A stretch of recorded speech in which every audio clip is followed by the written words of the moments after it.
வணக்கம் மக்களே, இன்னைக்கு நான் பார்க்கக்கூடிய படம் என்னன்னா பர்மா நகர் தாஸ். இந்த படத்தோட ரிவ்யூ என்னன்னு பார்த்துருவாங்க. இந்த படத்தோடைய கதை என்னன்னு பார்த்துட்டீங்கன்னாக்கா, சங்கர் பாய் அப்படின்னு ஒரு தாதா வந்து ஊருக்குள்ள வந்து தோளத்தை வந்து சுத்திட்டு இருக்காப்புல, எல்லாத்தையுமே வந்து கண்ட்ரோல்ல வந்து வச்சிருக்காப்புல. அவரை பார்த்து ஒரு 6 பசங்க வந்து வளர்றாங்க. அந்த 6 பசங்களுமே வளர்ந்ததுக்கு அப்புறம் வந்து சங்கர் பாயாட்ட வந்து கெத்தா இருக்கணும் அப்படின்னு வந்து ஆசைப்படுறாங்க. ஒரு ரவுடிசம் பண்ணிட்டு ஒரு அர்ஜுன் ரெட்டி மாதிரி வந்து ஒரு கெத்தா இருக்கணும்னு ஆசைப்படுறாங்க.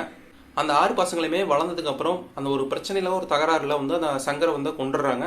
சங்கர் ரவுடி இருக்கும்போதே வந்து காலேஜ்ல கலாட்டா அதெல்லாம் நிறைய பண்ணிட்டு தான் இருக்காங்க. அவர் போனதுக்கு அப்புறம் என்ன பண்றதுன்னு யோசிக்கிறாங்க. கறிக்கடை வைக்கலாம் அப்படின்னு ஒரு பிசினஸ் வந்து ஆரம்பிக்கிறாங்க. அந்த பிசினஸ்க்கு வந்து இந்த சங்கரை வந்து கொண்டாங்க இல்லையா, அவங்க வந்து ஜெயிலுக்கு போயிட்டு வந்ததுக்கு அப்புறம் கறி வியாபாரம் பண்ணிட்டு இருப்பாங்க. அவங்ககிட்ட தான் போய் ஹோல்சேல் ரேட்டுக்கு வந்து இந்த ஆடு இதெல்லாம் இருந்து எடுப்பாங்க. இவங்க ஹோல்சேல் எடுத்துட்டு வந்து இவங்க வியாபாரம் பண்ணும்போது விலை வந்து கம்மியாக வந்து விற்று சேல்ஸ் வந்து நிறைய பண்ணுவாங்க. அது வந்து பொறுக்க முடியாமல் ஒரு 2 பேத்துக்கு வந்து தகராறாகும்.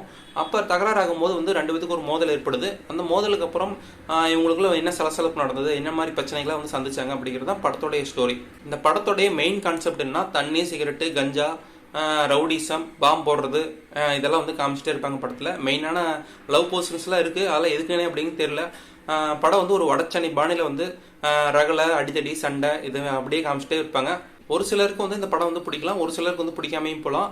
மொத்தத்தில் இந்த படம் பார்க்கலாமா வேண்டாம்னு கேட்டிங்கன்னா, பெருசாக ஒன்றுமே இல்லைங்க படத்தில். அரைச்சமாவே அரைச்சு மறுபடியும் வடச்சென்னை, அந்த மெட்ராஸ் இந்த மாதிரி படங்கள்லாம் வந்து அரைச்சமாவே அரைச்சு அப்படியே ஒரு எடுத்து வச்சிருக்காங்க. மற்றபடி படத்தில் வந்து ஒரு வலுவான கதையும் இல்லை, ஒரு ஸ்ட்ராங்கான ஒரு பேஸ் பட்டமும் இல்லை, ஒரு சுமாரான ஒரு ஏவரேஜான படம்.